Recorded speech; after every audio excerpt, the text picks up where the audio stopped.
എല്ലാവർക്കും നമസ്കാരം. ഇന്ന് പഞ്ഞി പോലെ സോഫ്റ്റ് ആയിട്ടുള്ള അടിപൊളി ഒരു പുഡിങ്ങുമായിട്ടാണ് വന്നിരിക്കുന്നത്. Caramel pudding. ഒരുവിധം എല്ലാവർക്കും തന്നെ ഇഷ്ടപ്പെട്ട ഒരു പുഡിങ്ങാണിതല്ലേ.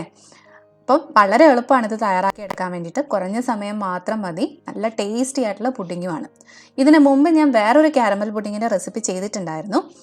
ആവിയിൽ വേവിച്ചെടുക്കുന്ന ഒരു പുഡിങ്ങാണ്. അപ്പം അതും ചെയ്യാനായിട്ടൊക്കെ എളുപ്പമാണ്. പക്ഷെ അതിലും ഈസി ആയിട്ടുള്ളൊരു മെത്തേഡാണ് ഞാൻ ഈ വീഡിയോയിൽ കാണിക്കുന്നത്.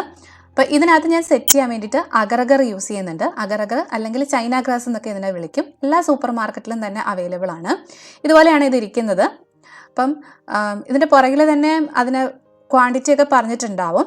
ഇതിപ്പോൾ 25 ഗ്രാമിൻ്റെ ഒരു പാക്കറ്റാണ്. അപ്പം ഇതിനകത്തുനിന്ന് ഒരു 10 ഗ്രാം മാത്രമേ ഞാൻ ഈ പുഡിങ്ങിന് വേണ്ടിയിട്ട് എടുക്കുന്നുള്ളൂ.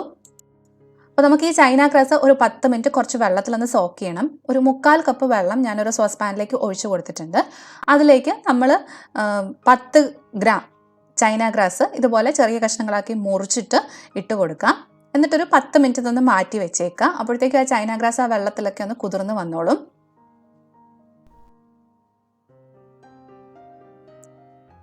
ഇനി വേറൊരു പാത്രത്തിലേക്ക് നമുക്ക് 1 ലിറ്റർ പാൽ ഒഴിച്ചു കൊടുക്കാം.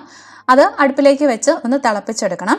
അപ്പോൾ പാൽ എപ്പോഴും നല്ല കൊഴുപ്പുള്ള പാൽ തന്നെ ആയിരിക്കണം. അതായത് ഫുൾ ഫാറ്റ് മിൽക്ക് തന്നെ ആയിരിക്കണം. കൊഴുപ്പില്ലാത്ത പാലാണെന്നുണ്ടെങ്കിൽ നമ്മൾ പുഡിങ് തയ്യാറാക്കി വരുമ്പോൾ അത്ര ശരിയാവണമെന്നില്ല.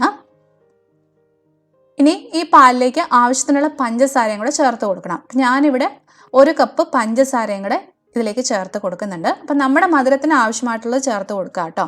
ഈ 1 കപ്പ് എന്ന് പറഞ്ഞാൽ ഒരു ലൈറ്റ് മധുരം ഉണ്ടാവുള്ളൂ. അപ്പം നല്ല മധുരം വേണമെന്നുള്ളവർ കുറച്ചുകൂടെ പഞ്ചസാര ചേർത്ത് കൊടുക്കുന്നതിനും കുഴപ്പമില്ല. ഇനി ആ പഞ്ചസാരയൊക്കെ പാലിലേക്ക് നന്നായിട്ടൊന്ന് അലിയുന്നതിന് വേണ്ടിയിട്ട് ഒന്ന് മിക്സ് ചെയ്ത് കൊടുക്കുക. അതേസമയം തന്നെ ഞാൻ വേറൊരു അടുപ്പിൽ നമ്മൾ കുതിർത്ത് വെച്ചിരുന്ന ചൈനാഗ്രാസ് ഉണ്ടല്ലോ, ആ വെള്ളത്തോട് കൂടി തന്നെ വെച്ച് കൊടുക്കുക. എന്നിട്ട് ഒരു ലോ ടു മീഡിയം ഫ്ലെയിമിലിട്ട് ആ ചൈനാഗ്രാസ് നന്നായിട്ടൊന്ന് ഉരുക്കിയെടുക്കണം.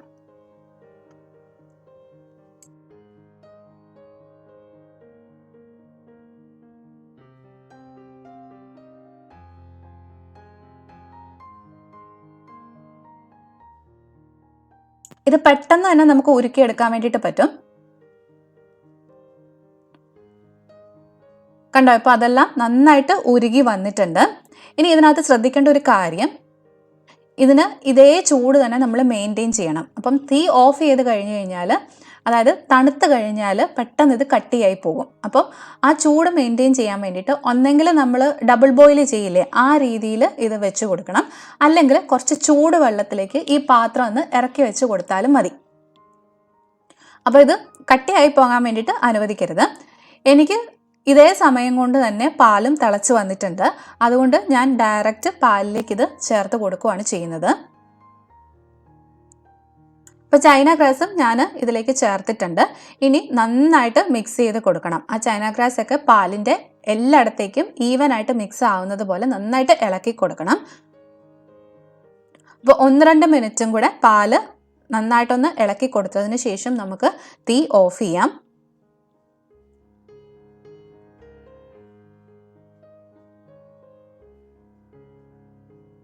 ഓഫ് ചെയ്തതിന് ശേഷവും കുറച്ച് നേരം ഇതുപോലെ ഒന്ന് ഇളക്കി കൊടുക്കണം, പാട ചൂടാതിരിക്കാൻ വേണ്ടിയിട്ട്. എന്നിട്ട് ആ നല്ല ചൂട് മാറുന്നിടം വരെ നമുക്കൊന്ന് വെയിറ്റ് ചെയ്യാം. ഇനി ചെയ്യേണ്ടത് കാരമൽ സിറപ്പ് തയ്യാറാക്കുക എന്നുള്ളതാണ്. അപ്പോൾ കാരമൽ സിറപ്പ് തയ്യാറാക്കുന്നത് ഞാൻ ഇതിനു മുമ്പ് പല വീഡിയോസിൽ ചെയ്തിട്ടുണ്ട്. അപ്പം വീണ്ടും റിപ്പീറ്റ് ചെയ്ത് കാണിക്കുന്നില്ല. അപ്പം എന്തെങ്കിലും ഡൗട്ട് ഉള്ളവർ കാരമൽ പുഡിങ്ങിൻ്റെയോ അല്ലെങ്കിൽ കാരമൽ റവ പുഡിങ്ങിൻ്റെയോ റെസിപ്പി നോക്കിയാൽ മതി കേട്ടോ. അതിനകത്ത് ഡീറ്റെയിൽഡ് ആയിട്ട് തന്നെ ഞാൻ കാണിക്കുന്നുണ്ട് കാരമൽ സിറപ്പ് തയ്യാറാക്കുന്നത്. അപ്പം നമ്മുടെ കാരമൽ സിറപ്പ് ഇവിടെ റെഡി ആയിട്ട് വന്നിട്ടുണ്ട്. ഇതിനി സെറ്റ് ചെയ്യാനുള്ള പാത്രത്തിലേക്ക് നമുക്ക് മാറ്റാം. അപ്പം ഞാൻ അതിന് വേണ്ടിയിട്ട് ഇതുപോലെ വലിയൊരു പാത്രവും പിന്നെ 2 ചെറിയ ബൗളുമാണ് എടുത്തിരിക്കുന്നത്. അതിലേക്ക് നമുക്കത് ഒഴിച്ചു കൊടുക്കാം. ഇത് നന്നായിട്ട് തണുത്ത് കഴിയുമ്പോൾ അത് സെറ്റ് ആയിക്കോളും. ഇനി നമുക്ക് വേറൊരു ബൗൾ എടുക്കാം. കുറച്ച് വലിയ ബൗൾ തന്നെ എടുത്തോളൂ. കാരണം ഇതിലാണ് നമ്മളിനി പാലും മുട്ടയൊക്കെ മിക്സ് ചെയ്തെടുക്കാൻ വേണ്ടിയിട്ട് പോകുന്നത്. ആ ബൗളിലേക്ക് നമുക്ക് 3 മുട്ട പൊട്ടിച്ചൊഴിക്കാം. അപ്പം ഞാൻ അളവ് ഒന്നുകൂടെ പറയാം. 1 ലിറ്റർ പാലിന് 3 മുട്ട, 1 കപ്പ് പഞ്ചസാര, 10 ഗ്രാം ചൈനാഗ്രാസ്. അപ്പോൾ ചൈന ഗ്രാസിൻ്റെ അളവ് ചിലപ്പോൾ ചെറിയ വ്യത്യാസം ഉണ്ടാവും. നമ്മൾ വാങ്ങിക്കുന്ന പാക്കറ്റിൻ്റെ പുറകിൽ കറക്റ്റായിട്ട് അതിൻ്റെ ആ ഒരു മെഷർമെൻറ്റ് കൊടുത്തിട്ടുണ്ടാവും. അപ്പോൾ ചില പാക്കറ്റിൻ്റെയൊക്കെ പുറകിൽ 1 ലിറ്ററിന് 7 ഗ്രാം 8 ഗ്രാം എന്നൊക്കെ കാണാറുണ്ട്. എനിക്കെപ്പോഴും 10 ഗ്രാം തന്നെയാണ് കറക്റ്റായിട്ട് വരാറുള്ളത്. അപ്പോൾ ആ പാക്കറ്റിൻ്റെ പുറകിലുള്ള ഇൻസ്ട്രക്ഷൻസും കൂടെ നോക്കിയിട്ട് വേണം ഈ ചൈന ഗ്രാസിൻ്റെ അളവ് കറക്റ്റായിട്ട് ഡിസൈഡ് ചെയ്യാൻ കേട്ടോ. ഈ മുട്ടയിലേക്ക് ഞാൻ 1 ടീസ്പൂൺ വാനില എസൻസും കൂടെ ചേർത്ത് കൊടുത്തിട്ടുണ്ട്, മുട്ടയുടെ സ്മെല്ലൊക്കെ ഒന്ന് പോകാൻ വേണ്ടിയിട്ട്. എന്നിട്ടിത് നന്നായിട്ട് ബീറ്റ് ചെയ്തെടുക്കാം. പിന്നെ 1 കപ്പ് പഞ്ചസാര എന്ന് പറഞ്ഞത് നമ്മൾ പാലിലേക്ക് ചേർത്ത് കൊടുത്ത പഞ്ചസാരയാണ്. കാരമലൈസ് ചെയ്യാൻ വേണ്ടിയിട്ട് ഞാൻ വേറൊരു 1/2 കപ്പ് എടുത്തിട്ടുണ്ടായിരുന്നു. ഇപ്പം മുട്ടയൊക്കെ നന്നായിട്ട് ബീറ്റ് ചെയ്തെടുത്തിട്ടുണ്ട്. ഇനി ഇതിലേക്ക് നമുക്ക് തിളപ്പിച്ച് വെച്ചിരിക്കുന്ന പാല് ചേർത്ത് കൊടുക്കണം. അപ്പോൾ കുറച്ച് ചൂടാറിയിട്ട് വേണം പാല് ചേർത്ത് കൊടുക്കാൻ വേണ്ടിയിട്ട്. എന്നാൽ ഒത്തിരി അങ്ങ് തണുത്ത് പോവുകയും വേണ്ട.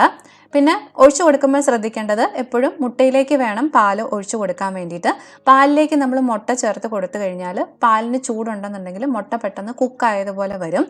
അതുപോലെ തന്നെ ഒഴിച്ചു കൊടുത്തുകൊണ്ടിരിക്കുമ്പോൾ മറ്റേ കൈ കൊണ്ട് ഇതുപോലെ ഇളക്കി കൊടുക്കുകയും ചെയ്യണം.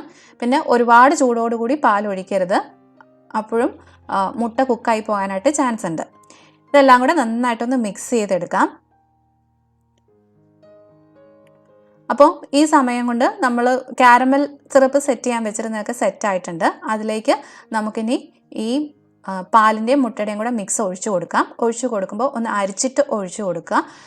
പാലിൻ്റെ പാടയോ അല്ലെന്നുണ്ടെങ്കിൽ ചൈന ഗ്രാസിൻ്റെ ചെറിയ തരികളോ ഒക്കെ ഉണ്ടെന്നുണ്ടെങ്കിൽ അത് പോകാൻ വേണ്ടിയിട്ടാണ് അരിച്ചു കൊടുക്കുന്നത്.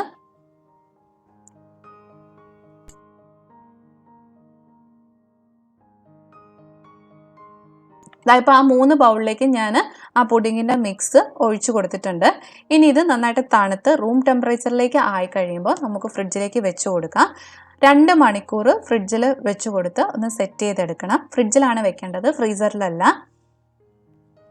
ഇപ്പോൾ 2 മണിക്കൂർ കഴിഞ്ഞിട്ടുണ്ട്. നമ്മുടെ പുഡിങ്ങൊക്കെ നന്നായിട്ട് സെറ്റായി വന്നിട്ടുണ്ട്. കണ്ടോ, നല്ല സോഫ്റ്റ് ആയിട്ടുള്ള പുഡിങ് ആയിട്ടാണ് വന്നിരിക്കുന്നത്.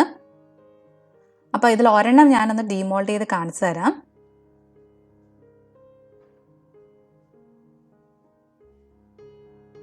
ഒരു കത്തി കൊണ്ട് ഇതുപോലെ ഒന്ന് സൈഡ് വരഞ്ഞു കൊടുത്തിട്ട് മറ്റേ പാത്രത്തിലേക്ക് ഒന്ന് കമത്തി എടുത്താൽ മതി. കണ്ടോ, അപ്പം ഞാൻ ഡീമോൾഡ് ചെയ്തിട്ടുണ്ട്. നല്ല സോഫ്റ്റ് ആയിട്ടാണ് ഇരിക്കുന്നത്. കട്ട് ചെയ്യുന്നത് കാണുമ്പോൾ നിങ്ങൾക്ക് മനസ്സിലാവും, നല്ല സോഫ്റ്റാണ്. അതുപോലെ തന്നെ നല്ല ടേസ്റ്റിയാണ്. വലിയ പാത്രത്തിലുണ്ടായിരുന്നത് ഞാൻ ഡീമോൾഡ് ചെയ്തെടുത്തിട്ടുണ്ട്. അപ്പം ഇതിൻ്റെ ടെക്സ്ചറും അതുപോലെ തന്നെയാണ്, നല്ല സോഫ്റ്റാണ്. അപ്പോൾ ഈ അടിപൊളി പുഡിങ് എല്ലാവരും ഒന്ന് ട്രൈ ചെയ്ത് നോക്കൂ. നിങ്ങൾക്ക് എല്ലാവർക്കും ഇഷ്ടമാകും. അപ്പോൾ ട്രൈ ചെയ്ത് നോക്കിയിട്ട് ഫീഡ്ബാക്ക്സ് കമൻസ് ആയിട്ടും മെയിൽസ് ആയിട്ടും ഒക്കെ എന്നെ അറിയിക്കുക കേട്ടോ. പിന്നെ നിങ്ങൾക്ക് ചൈന ഗ്രാസ് കിട്ടാനില്ല എന്നുണ്ടെങ്കിൽ ഇതിന് മുമ്പ് ഞാൻ ചെയ്തിരുന്ന കാരമൽ പുഡിങ്ങിൻ്റെ വീഡിയോ ഒന്ന് കണ്ടു നോക്കൂ. അതിൽ ഒരു സെറ്റിംഗ് ഏജൻസും ഉപയോഗിച്ചിട്ടില്ല. അതായത് ചൈന ഗ്രാസോ ജലാറ്റിനോ അങ്ങനെയുള്ള ഒരു സെറ്റിംഗ് ഏജൻസും തന്നെ ഉപയോഗിച്ചിട്ടില്ല. ബേസിക് ആയിട്ടുള്ളൊരു റെസിപ്പിയാണ്. ഒത്തിരി പേര് ട്രൈ ചെയ്ത് നോക്കിയിട്ട് ഇഷ്ടപ്പെട്ട ഒന്നുകൂടിയാണ്. അപ്പം ആവിയിലാണ് അത് വേവിച്ചെടുക്കുന്നത്. അതിൻ്റെ ലിങ്ക് ഞാൻ ഡിസ്ക്രിപ്ഷൻ ബോക്സിൽ കൊടുത്തേക്കാം. താല്പര്യമുള്ളവരൊന്ന് കണ്ടു നോക്കൂ കേട്ടോ. അപ്പോൾ നിങ്ങൾക്ക് ഈ റെസിപ്പി ഇഷ്ടമായിട്ടുണ്ടെങ്കിൽ നിങ്ങൾക്ക് അറിയുന്നവരൊക്കെ ആയിട്ട് ഇതൊന്ന് ഷെയർ ചെയ്യുക. അതുപോലെ തന്നെ ലൈക്ക് ചെയ്യുകയും കമൻറ്റ് ചെയ്യുകയൊക്കെ ചെയ്യുക. ഇനിയും സബ്സ്ക്രൈബ് ചെയ്യാത്തവരാണെന്നുണ്ടെങ്കിൽ സബ്സ്ക്രൈബ് ചെയ്യാനും മറന്നു പോകരുത്. വീണ്ടും കാണുന്നത് വരെ ബൈ ബൈ, ടേക്ക് കെയർ.